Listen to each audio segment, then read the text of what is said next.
Hi, I'm Mr. Pink from the blog modernsynthesist.com, and today we're going to talk about sculpting skills and techniques.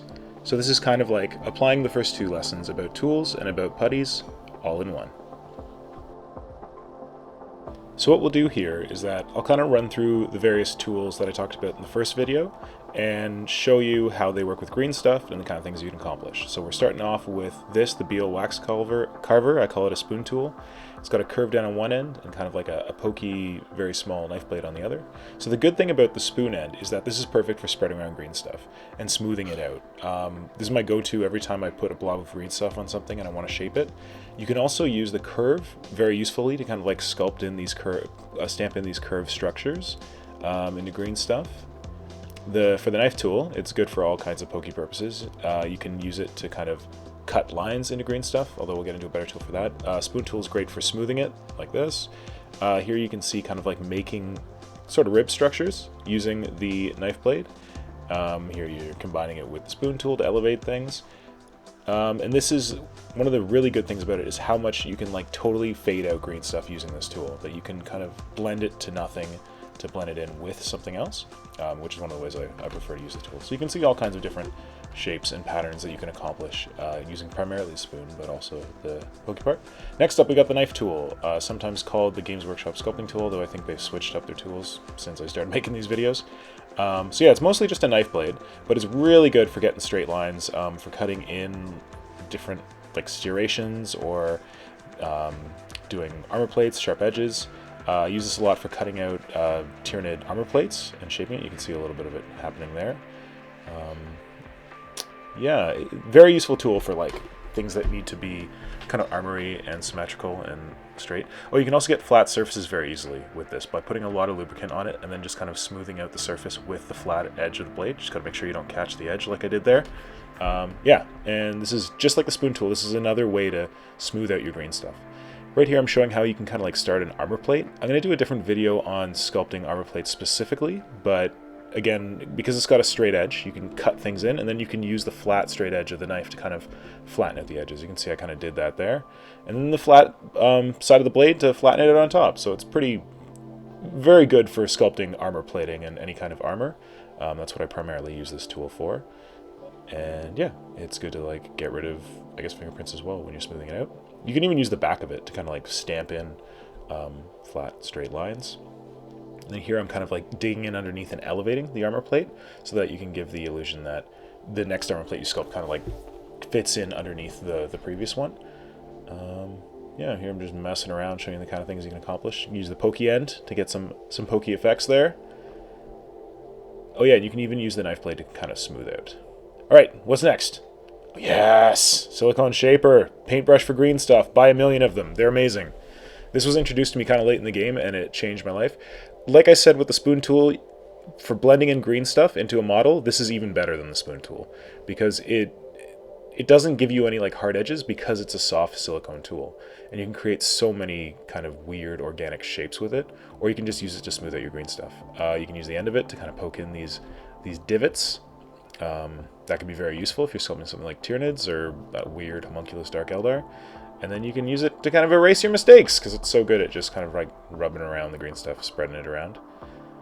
Yeah, so there's all kinds of stuff you can do with this tool. Just get one and use it for all kinds of shit.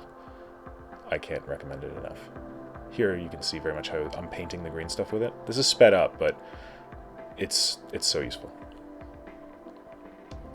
Got little holes I'm making and just blending it back into whatever. Yeah, you could totally make like a canvas of green stuff using one of these and just go hog wild with it. But very useful tools. Again, it's a silicone shaper tool, so look that up. Sometimes they're called silicone brushes. You can get them in different firmnesses, from very firm to very soft.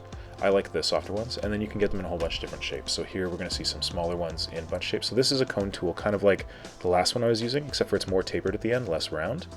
And you can get kind of finer, of course, finer patterns with it because it's such a fine instrument. But same thing where you can smooth stuff around. This one is kind of like a knife blade that's also kind of like a cone. This one I haven't used as much, but I'm sure you could do really cool stuff with it, kind of like the kind of things that you could accomplish with the knife tool, but then with the flexibility of a silicone brush. So you can see it can cut It's got the kind of knife blade on one side, even though it's silicone, it can cut decent lines. It's got the pokey end, which is useful, and then it's got the properties of a silicone brush where it can just smooth out green stuff very nicely. And then the last one we've got is kind of a wedge tool. Again, haven't used this one as much, but it's cool because it's flat on either side, but it's flexible.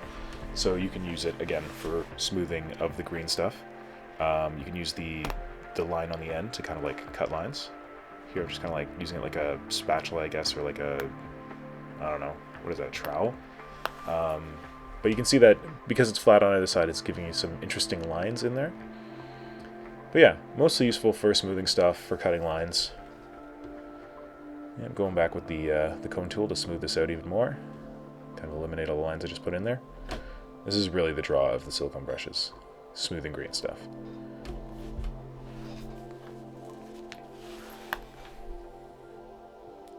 And what are we doing here? Oh, just kind of like stamping in weird lines with the end of the chisel tool. Works pretty well. You put those like, those could be like handholds or something like that. And then you can just smooth them right out.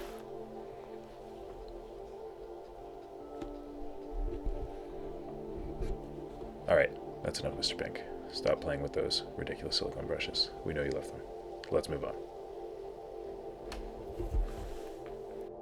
So once again, I've come back to my handy-dandy spoon tool, Beal wax carver, to kind of smooth out some green stuff and get it ready for the next set of tools we'll be looking at, which is going to be the ball burnisher tools, which are typically used for embossing, but they're super useful for sculpting because they're basically balls on the end of a sculpting tool, so you can punch in all kinds of round, I don't know, pustules, holes, bullet holes, orifices.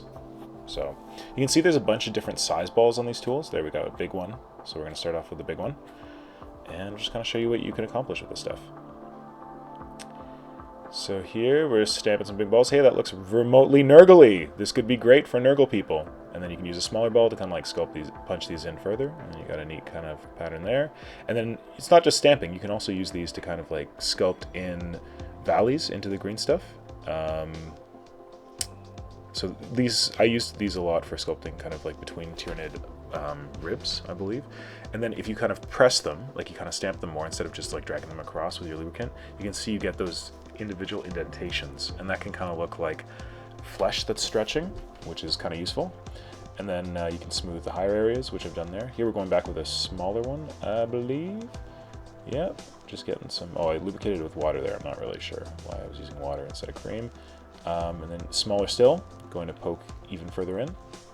So I'm doing a lot of stamping here, but you can very much lubricate these and drag them. See there, I'm kind of like doing resistance stamping to make like a valley, but you can lubricate them and just kind of drag them through the green stuff like I'm doing there to smooth it out. So you get all kinds of different textures out of it. And again, you can smooth the higher areas that you want to be concave. You can make some big old holes in things by rolling them around. Look at how nice that is. And then you can go back and stamp inside those holes with a smaller tool. Ooh, so nice. What nice textures. And then you can just kind of go crazy and paint it around. I think I do brain matter, kind of like this, where I'll kind of paint around with these things and it makes the crenellations very nice. So that could be some kind of messed up alien brain right there. Or if you're like doing crazy Games Workshop particle effects and sculpting some kind of spell, something like that. Twisted flesh, mutated chaos, could be useful for that. But yeah, I find a lot of things like happy accidents, doing this weird kind of painting green stuff and just seeing what comes out with it. But yeah, I really love the ball burnisher tools. They're very good for sculpting anything organic, or if you got to like punch in eye sockets or lenses. Next up, we're gonna do stamping. So this is where you get like really weird tools that you would never think to be sculpting tools, like the ends of pens or the ends of pencils, mechanical pencils. And once you apply them to green stuff, you can make really good shit happen. Like, who's ever tried to sculpt a lens and have lost their mind trying to sculpt a lens or trying to sculpt an eyeball or something on a Tyranid? This is the solution. Take the end of a pen, stamp some circles. Look, you got lenses. Want a big lens? You got a big lens. Want a small lens inside a big lens? You got a small lens inside a big lens. Want some rivets in that thing? Maybe it's like a hatch. Give me some rivets. Yeah, I'm using the end of a mechanical pencil. And look at this. It's a hatch. It's got weird rivets on it. Or it's a weird lens with multiple smaller lenses inside. So easy, so useful. So yeah, look at the kind of things you have kicking around, the ends of pens for stamping. This is my kind of like favorite secret tool. I think I came up with this. This is we'll talk more about this in a later video, but this is a coffee stir stick. I don't know if this is unique to Canada, but you cut it in half and you can do these kind of, squeeze it, and you can do these kind of like oblong stamps, which later on I'll show you how to turn into stitches, which is super useful because stitches are a pain in the ass to sculpt on their own. Once again, this is Mr. Pink from the blog Modern Synthesist, and it's been my pleasure to guide you through using Epoxy Buddy and Greenstuff. Next up will be our final retcon episode, where we talk about sculpting spines in a video that doesn't look like it was narrated and shot by a drunken German. Look forward to that.